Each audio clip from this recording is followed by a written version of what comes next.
নমস্কার, আমি মুন্নি তোমাদের সামনে নিয়ে এসেছি আজকে নতুন একটা রেসিপি। আজকের রেসিপি মেথির পরোটা।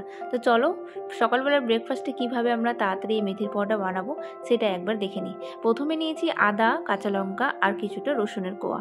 এরকম আমি হেমন্তস্থায়ী থেতো করে নিয়েছি। তোমরা চাইলে এই আদা রসুনের পেস্টটাও নিতে পারো। এবার নিতে হবে আটা। আমি এখানে আটা দিয়ে পরোটাগুলো বানাবো, তোমরা চাইলে ময়দা দিয়েও বানাতে পারো। নিয়েছি 3 কাপের মতো আটা, কিছুটা ধনেপাতা কুচি আর নিয়েছি 200 গ্রামের মতো এখানে মেথি শাক, যেটা আমি আগে থেকে কেটে ধুয়ে পরিষ্কার করে রেখেছিলাম।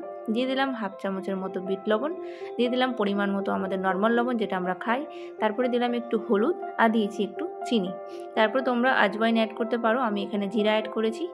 দিলাম আদা রসুনের পেস্ট যেটা আমি করে রেখেছিলাম। সমস্ত জিনিসগুলোকে হালকা হাতে ভালো করে মিক্স করে নেওয়ার পর এখানে আরও কিছু জিনিস অ্যাড করতে হবে। দেখতে পাচ্ছ আমি হালকা হাতে এগুলোকে মিক্স করে নিয়েছি।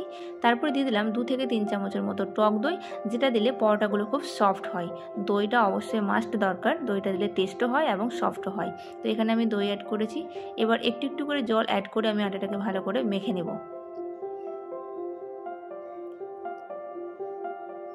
হাফ মাখা হয়ে যাওয়ার পর আমি এখানে একটু তেল অ্যাড করলাম, যাতে হাতের মধ্যে এটা চিটে না যায়, তাই জন্য একটু তেল অ্যাড করেছি। তেল অ্যাড করে ভালো করে এটাকে মেখে নিয়ে এবার এটা 1 থেকে 1.5 ঘন্টার জন্য রেখে দেবো। দেখতে পাচ্ছ এরকম ডোটা শক্ত শক্ত করে মেখে নিতে হবে।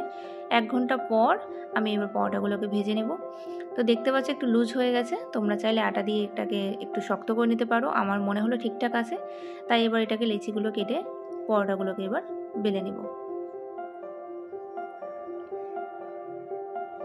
তেল দিয়েও পরোটাগুলো বেলা যায়, আমি এখানে আটা দিয়ে বেলছি, আটা দিয়ে বেশ সুবিধা হয় আমার। তো দেখতে পাচ্ছ পরোটাগুলো এইভাবে গোল গোল করে সুন্দর করে বেলে নিতে হবে। আমি একবারে পরোটাগুলোকে বেলে নিচ্ছি যাতে আমার ভাজতে সুবিধা হয়। একে একে পরোটাগুলোকে বেলে নিয়ে আমি এখানে প্যান গরম করে পরোটাগুলোকে ভেজে নিচ্ছি।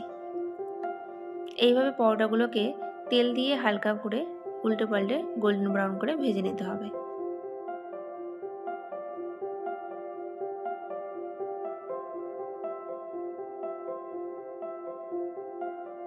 দেখতে পাচ্ছ পরোটাগুলো আমার ভাজা হয়ে গেছে। প্রত্যেকটা পরোটা এরকম গোল্ডেন ব্রাউন করে ভেজে নিতে হবে।